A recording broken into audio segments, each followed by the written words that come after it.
and community. And thank you so much, Professor Dr. Amir Jaz. Sir, it's now over to you. Thank you. Thank you very much. First of all, Assalamu alaikum to all the honorable guests on this virtual conference on quality assurance. Dr. Salim Mazhar, Dr. Muhammad Saeed Sahab, Professor Dr. Amra Saiba, Professor Dr. Anjum Sabri, Professor Dr. Mahboob Hussain, and Professor Dr. Hamad Lakhvi. I always feel pleasure talking to this August audience of Quality Enhancement Cell, Quality Assurance, Fraternity. It's a great privilege for me talking through this forum to quality assurance directors of different universities and people who are involved with quality of education, providing quality of education. The theme of the conference is the quality assurance in higher education, in institutions, their challenges and reforms. Assalamu alaikum, sir. Professor Dr. Niaz Ahmed Saab. Sir, it's a great honor for me talking from this forum to this quality assurance fraternity through this Punjab University online conference on quality assurance, their challenges and reforms. Sir, this talking from Punjab University on this from this forum is always like coming home. Punjab University is my alma mater, and I have served this great institution for about 22 years. Quality enhancement, as we know, is by some people, it's constantly touted as, some say it's an essential evil, but institutions may be working on it voluntarily or by choice or by force or by order. I have divided my talk for next half an hour. I will be mainly focused on our educational system, where it stands today. Second, we're talking about why we aren't able to progress. What are the root causes of our problems? And what could be the remedy, and what is the way forward? Sir, we know that Chinese are pretty renowned for their quotes and saying. A Chinese philosopher, Confucius, he quoted that if you want to plan for a year, then grow maize or rice. If you want to plan for 10 years, then grow trees. And if you want to plan for centuries to come, then educate your masses with education and skills. According to current International Economic Forum survey, 2016-17, out of 138 countries, Pakistan lies at 122nd number. Only 16 countries are below us, and 121 countries are above us. In South Asian region, Pakistan is the only country which has failed to bring improvement in the field of microeconomics, health, and primary education. According to the presently published report by United Nations, Pakistan's education system is 60 years behind the modern trends in the world. In the budget 18-19, an amount of 257 billion are kept for education in Pakistan, whereas 1100 billion are kept for our defense budget out of our total national income of 5,661 billion rupees. The question arises whether with this meager amount, would we be able to bring revolution in the field of education? Would we be able to compete with the developed nations? One thing which we need to do is to correct the definition of ilm, the meaning of knowledge. By virtue of this wrong concept, some of our people, they get off the track and they cannot go or reach anywhere. Their lives get wasted. Pakistan consists of about 210 to 220 million people in the world. There are about 1.5 billion Muslims in a total world's population of about 7.25 billion on this planet. Look that there is an ordeal for the teacher, that whether he or she encourages or discourages the questioning by student. Remember, first thing, that never a child should be discouraged from asking a question. Maybe whatever he is asking, you might not know the answer. It won't matter. Nobody knows everything. Tell the student that I will let you know tomorrow after asking my teacher or after going through the books or literature. Do not discourage him or her from asking a question. Say, we will discuss it tomorrow. Minds grow by asking questions. If you have stopped your student from asking questions, it's just like someone that you have broken his ankles first with a baton, then ask him to run. Asking question is also Sunnat-e Ibrahimi, I believe. Hazrat Ibrahim alayhi salam asked question from Allah, who is the greatest of all the teachers. He said to Allah to convince him, though you have asked me to do something, God did not ask him that why you are asking me question, and go home and read kalma again or do the nikah with your wife again and come back. Because this is the teaching of Islam, Allah did not do that and then made Hazrat Ibrahim understand with the help of examples. Allah has recognized this and have not said just accept what I am saying. We must give examples when we are making our lectures, delivering our lectures, to make the things understand by the students. Teaching by giving examples is sunnat of Allah. And see how much rewardful will it be when you teach your students by giving examples. They will not forget you for whole of their life. Wherever they will see you, they will touch your feet. They will embrace you. They will say, sir, met you after a long time, felt very good, very nice.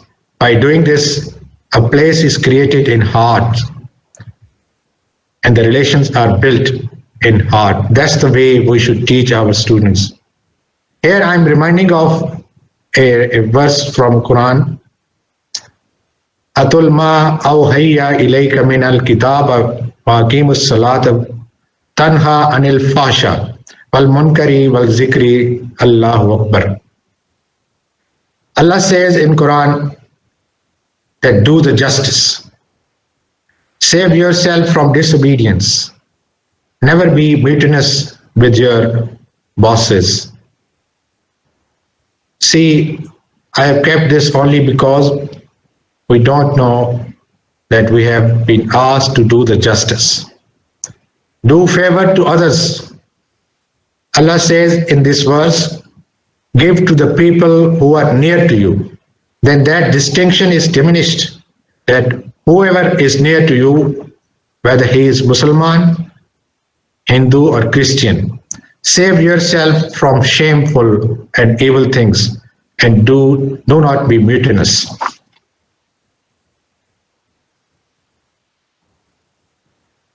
I have practiced this whole of my life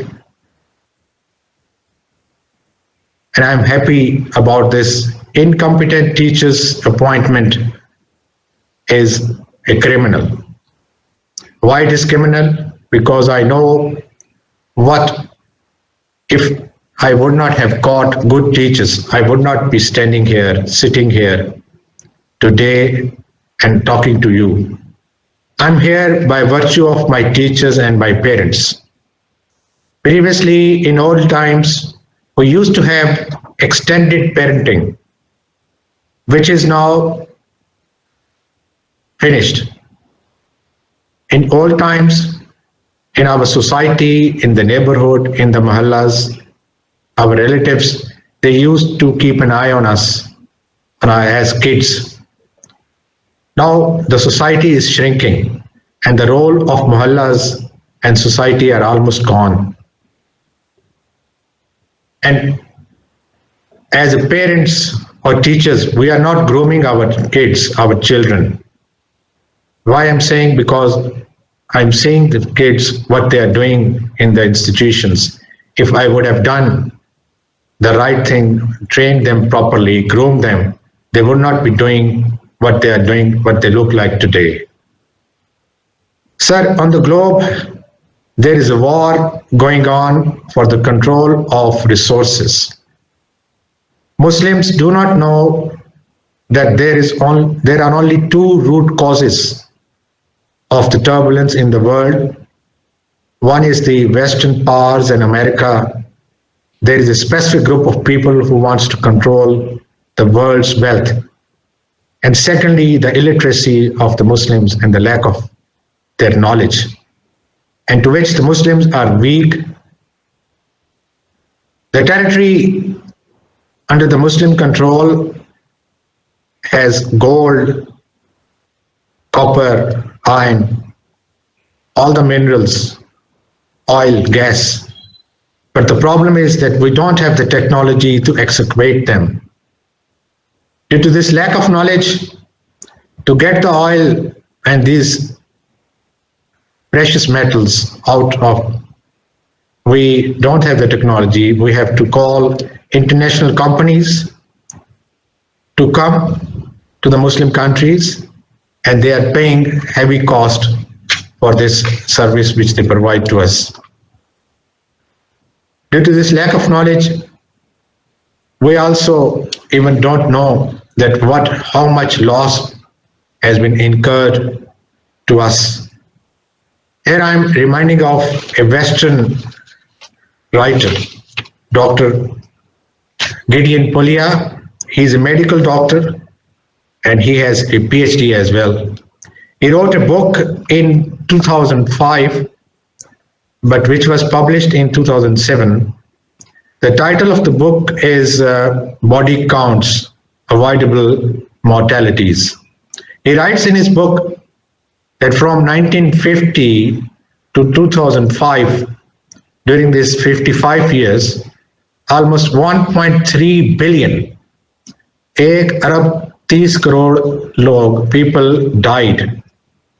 These mortalities which could have been avoided, which would not have happened. These mortalities, he again mentioned in his book, about 60% among these 1.3 billion people.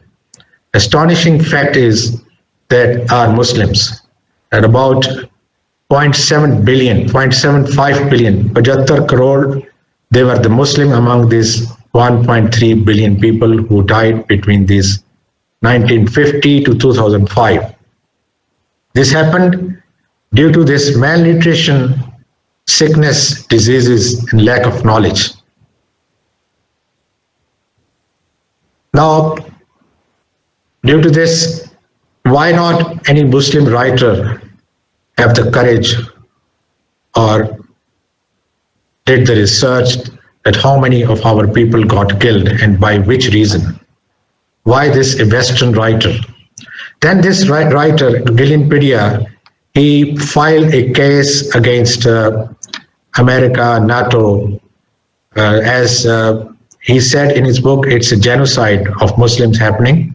So he filed a case against in the United Nations against these nations, America and NATO. as genocide is against the international laws. In Iraq war, about 7 million became homeless, 5 million children became orphaned, 3 million women became widows, 3.5 million kids are living below the poverty line. In Iraq, which was a prosperous country, where there was 40,000 doctors in 1990, and now they are reduced to 16,000 due to war-related activities in 2008. Look at Afghanistan, which is next door neighbor to us. Gideon Pillier writes, estimated that from 2001 to 2010, 4.9 million people got killed. Out of this 4.9 million people, about 2 million are killed due to war-related activities. The rest of the 2.9 million were killed due to non-availability of medicines and hospitals. He further writes in his book that 59% of the Afghani children, they are suffering from malnutrition. Afghani nation is a very brave and self-respected, has a great self-respectation. And if their kids' situation is like this, what could have happened to other Muslim nations' kids? We are surviving in Pakistan by virtue of two things. We have done two things. One is we have become the nuclear power, and secondly, we have strong bases. We have strong establishment. These two things are very important, and we need to strengthen our knowledge base. Pakistan spends about 2% of its GDP on its educational system, and even these 2% are not fully spent. In the world, about 5% of their GDP, on the average, they are spending on education. We have to increase this budget from 2% to 4%. Then we'll see that all our problems like schools, buildings, teachers, and classrooms, they will be solved. We can train our teachers out of this budget as well. On R&D, Pakistan is spending 0.1 to 0.2% of its GDP. On the other hand, America is spending 2.5 to 3% of their GDP on R&D.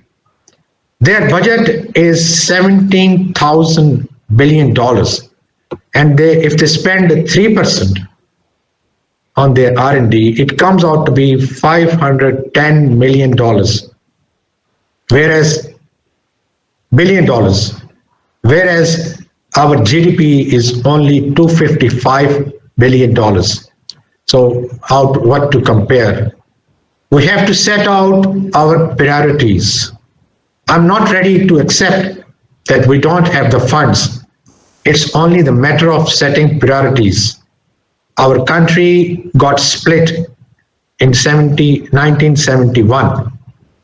It was due to our slackness, due to lethargy and unjust system. So our rulers and writers need to make up the minds of our masses, our nation, so that they start spending more on education.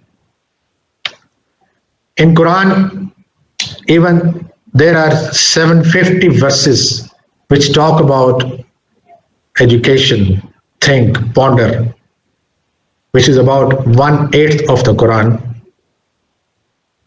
It says to get knowledge, to think, meditate, and it's clearly written in Quran that think about stars, think about universe, skies, galaxies.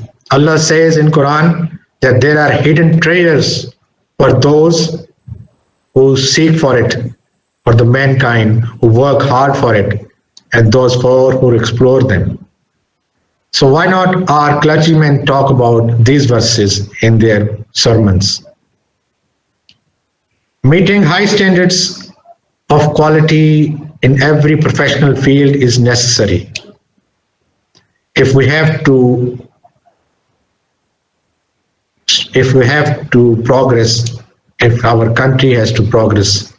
Similarly, in educational context, in recent years, it has become an obligation that institutions of higher education should demonstrate that how they teach, their effectiveness of their academic programs in providing high quality education, which impacts students.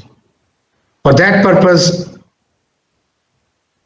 Higher Education Commission of Pakistan has developed methods for assessing quality of academic programs. About 2 decades ago in America, very few institutions, they were engaged in assessment related activities, but now nearly almost every institution carries this assessment related projects.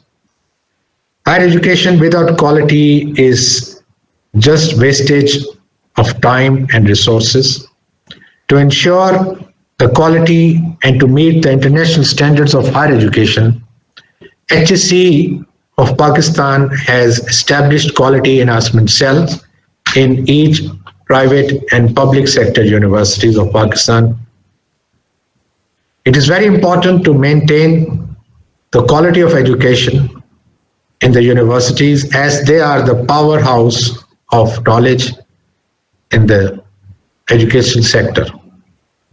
The main purpose of today's conference or conferences like this is to remind ourselves of the importance of quality in our institutions and to revisit and reassess our approach towards its improvement. The such conferences, I'm reminding of a conference which I was when director of IQTM, a conference we got conducted in 2010, I guess, and one of our mentor, Professor Nasser, he said in his inaugural speech that when he was coming for that conference, the guard, the chowkidar standing outside the door, he asked him, "Sir, what you are doing in these conferences?" So he replied to him, "Since our country is poor, we are poor in technology, we don't have the techniques and good quality education. We are sitting here today," he answered to that chowkidar, to that guard sitting outside. "We are preparing policies, we are preparing methods, techniques developing by which our nation's situation would change." So I believe as well that conferences like this are a good source of increasing the quality of education, where we lack, where we need to improve ourselves. I have personally studied and analyzed the national quality policy of higher education institutions of different countries and have found them to focus on 3 aspects. They focus on knowledge, they focus on skills and abilities. We need to educate and train our personnel, that is both teachers and students. They should exhibit positive and refined attitude. Our students should be exemplary in their behavior and manners.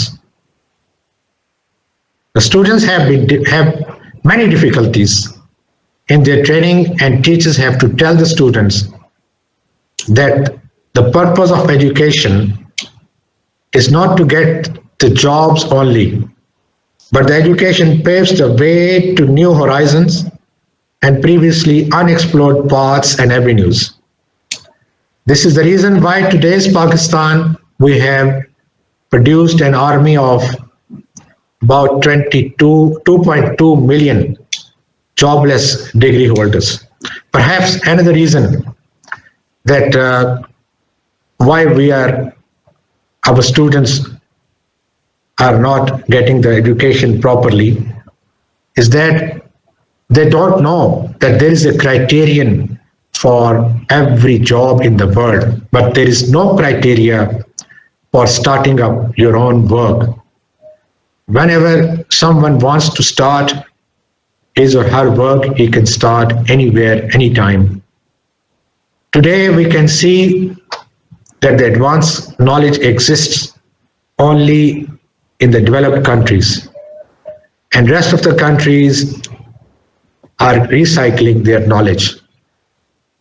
That's why we cannot progress without the help of foreign support, even in our tiny issues.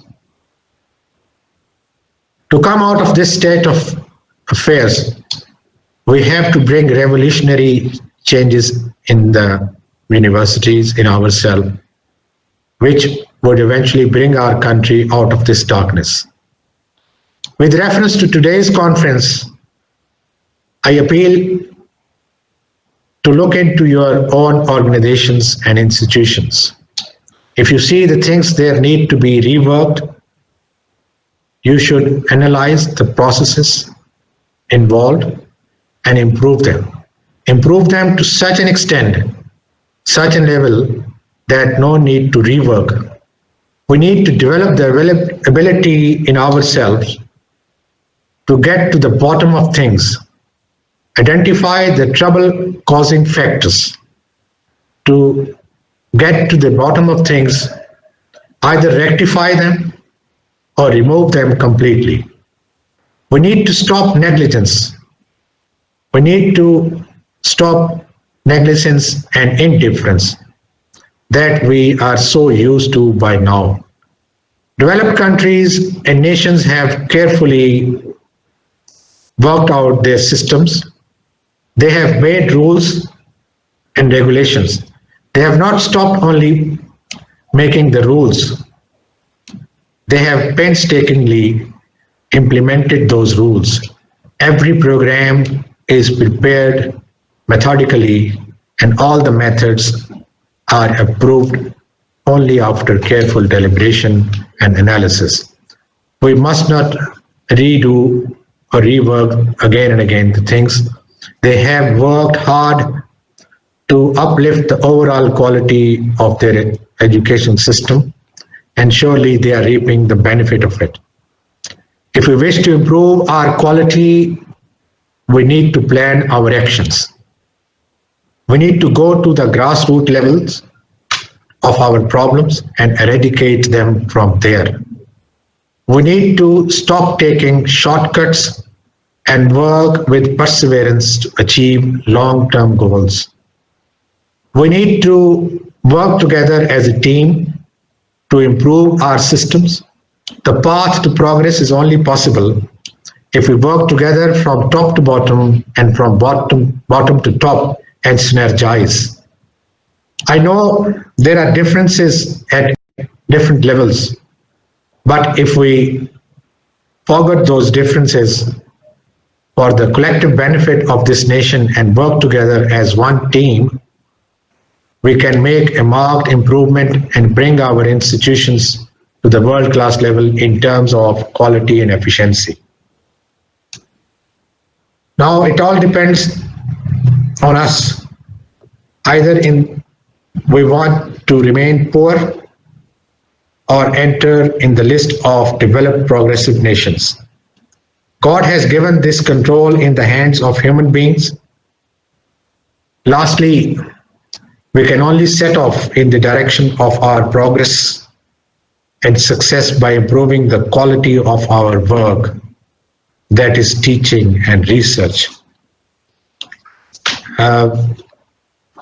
Finally, once again, I would like to thank the organizers of today's conference, the Vice Chancellor, Professor Dr. Niaz Ahmed Sahab, the Pro Vice Chancellor, Professor Dr. Salim Mazhar, and the Director Quality Enhancement Cell of Punjab University, Professor Muhammad Said, and all this August gathering who are listening today.